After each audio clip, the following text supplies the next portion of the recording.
हर मोर्चे पर, हर लहर में अपनी मौजूदगी को दर्ज कराता है, अपने रंग को छोड़ता है।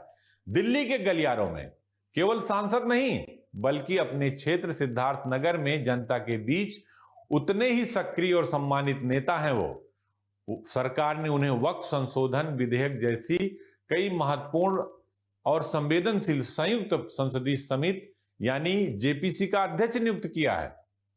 यह पद सिर्फ सम्मान नहीं है जगदंबिका पाल के लिए, बल्कि ये उनके अनुभव की, ये उनके रणनीति और नेतृत्व पर पार्टी के अटूट भरोसे का मजबूत सबूत है।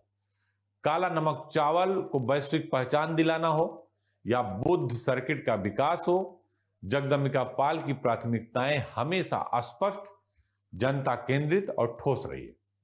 2026 के दौर में भी वे बेबाक बयानबाजी और कड़क आवाज के साथ राजनीति में डटे हुए हैं। वे जानते हैं कि कब चुप रहना है और कब सदन में अपनी आवाज को गुंजाना है, यानी आवाज को बुलंद करना है। आज दशकों की संसदीय पारी में महारथ में बदल चुका है।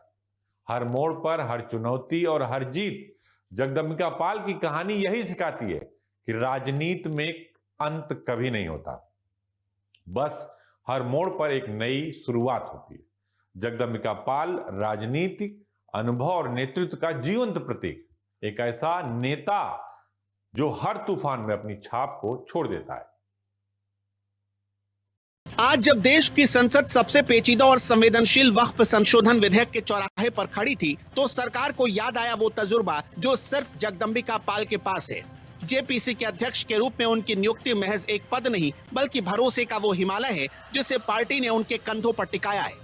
ये वो मोर्चा है जहां शब्द कम और कूटनीति ज्यादा चलती है, और पाल इस खामोश जंग के सबसे माहिर सिपाही हैं। कहते हैं कि जो अपनी जड़ों को भूल जाए वो शिखर पर ज्यादा देर तक नहीं टिकता। पाल ने दिल्ली के वैभव में भी अपनी माटी को नहीं छोड़ा। सिद्धार्थनगर के काला नमक चावल को दुनिया की थाली तक पहुंचाना हो या बुद्ध की इस धरती को पर्यटन का वैश्विक केंद्र बनाना, पाल ने अपनी राजनीति को विकास के धागे से पिरोया है। वो लुटियंस दिल्ली के बंगलों में जरूर रहते हैं, लेकिन उनकी रूह आज भी तराई के उन खेतों में बसती है जहां से ये सफर शुरू हुआ था। आज 2026 का दौर है। राजनीति रील्स और शोर की गुलाम हो चुकी है, लेकिन इस शोर के बीच जगदंबिका पाल की वो कड़क आवाज आज भी सदन को अनुशासन सिखाती है।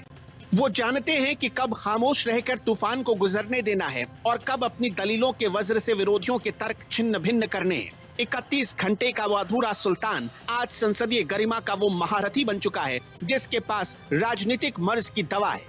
जगदंबिका पाल की कहानी महज हार और जीत का हिसाब नहीं, ये कहानी है उस जिद की जो वक्त के हर थपेड़े को सहकर और भी निखर जाती है। ये कहानी सिखाती है कि राजनीति में पूर्ण विराम कभी नहीं लगता, वहाँ हर अंत एक नई और भव्य शुरुआत का दरवाजा होता है। पाल वो नाविक हैं जिसने लहरों को नहीं समंदर के मिजाज को बदला है। सियासत की दुनिया में चेहरे बदलते रहेंगे, मठाधीश आते जाते रहेंगे, लेकिन जगदंबिका पाल जैसा हौसला सदियों में एक बार आता है।